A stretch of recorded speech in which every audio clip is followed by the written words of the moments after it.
কিন্তু বিএনপি একটা খুব সুন্দর স্লোগান দিয়েছে যে ভোট দিবেন মিরপুরে, এমপি পাবেন সন্দ্বীপে, মানে পিআর সিস্টেম। আমি খুব দ্রুত একটা জিনিস, আমার টার্ন না হলেও, মানে আমরা যদি সত্যিকার অর্থে পিআরে যাই কোনোদিন, তখন না কে এমপি আছে এই হিসাবটা বাদ দিতে হবে। শুধু তখন না, এখনো বাদ দিতে হবে। এমপির সাথে তার কনস্টিটিউয়েন্সির সম্পর্ক কি, তার কাজ কি কনস্টিটিউয়েন্সি জমিদার। আমরা দীর্ঘদিন থেকে কতগুলো উদ্ভট কাজ করেছি। এমপি রাস্তা বানায় দিবে, এমপি এই বিপদ দেখবে, এমপি সেই, এমপি থোক বরাদ্দ আছে, টিআর কাবিখা বিতরণ করবে।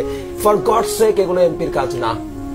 এমনকি আইনগতভাবে আমাদের উপজেলা আইনের 25 ধারায় এমপিদেরকে উপদেষ্টা বানানো হয়েছে, যার কারণে উপজেলা চেয়ারম্যানরা এমপি ছাড়া কখনোই সরকারের সাথে কোনো যোগাযোগ করতে পারে না।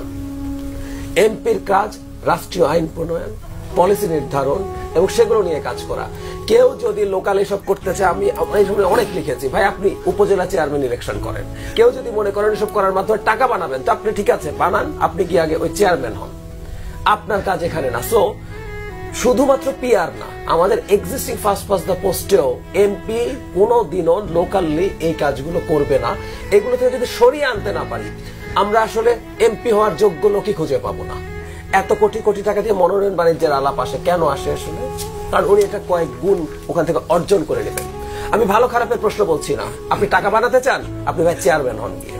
কারণ আমিও বলেছিলাম, আপনি এটার থেকে বাদ করে দেন, স্থানীয় সরকারকে শক্তিশালী করেন এবং ম্যান্ডেটরি করে দেন, যা আছে লিগ্যাল ফ্রেমওয়ার্কের মধ্যে, যেটা আমাদের জনগণ তো তার ছেলের বিয়ে, মেয়ের বিয়ের জন্য লোকাল এমপির কাছে যায়। আর এমপি ইলেকশন করতে এই প্র্যাকটিসটা তো দীর্ঘদিন যাবত চলে আসছে। এটা ভাঙতে হবে তো কোনো একটা পয়েন্টে, এবং ইনসেন্টিভ বন্ধ করেন।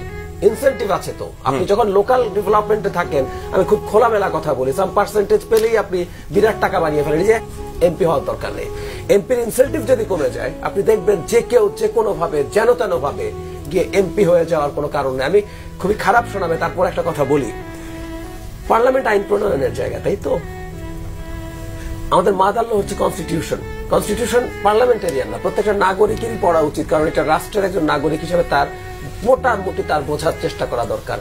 বাংলাদেশের ইতিহাসে আজ পর্যন্ত যারা এমপি হয়েছে, তার কত পার্সেন্ট কনস্টিটিউশনটা একবার পড়ে দেখেছে? আপনি পেয়ে উঠবেন না।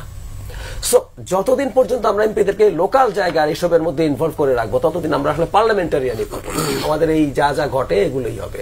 এবং আর্টিকেল 70 যতদিন ওই আগের ফর্মে ছিল, দরকারও ছিল না, যে তারপর আপনার আর কোনো ভ্যালু নাই, আপনি যে কোনো কিছু করতে পারেন। সেজন্য এই যে কোন কনস্টিটিউয়েন্সি, এই আলাপটা in fact first past the post যদি থাকে, এই আলাপটা আমরা করে যাব আসলে। এটা এখন হয়তো এই যে পিআর সিস্টেমকে কমব্যাট করার জন্য বিএনপি ইউজ করছে, কিন্তু আমরা ভবিষ্যতে না, আমি বহুদিন থেকে এটা নিয়ে লেখালেখি করেছি, বলেছি, আমরা ভবিষ্যতেও বলে যাবো। এটা ইনফ্যাক্ট এই সিস্টেমেও থাকার কোনো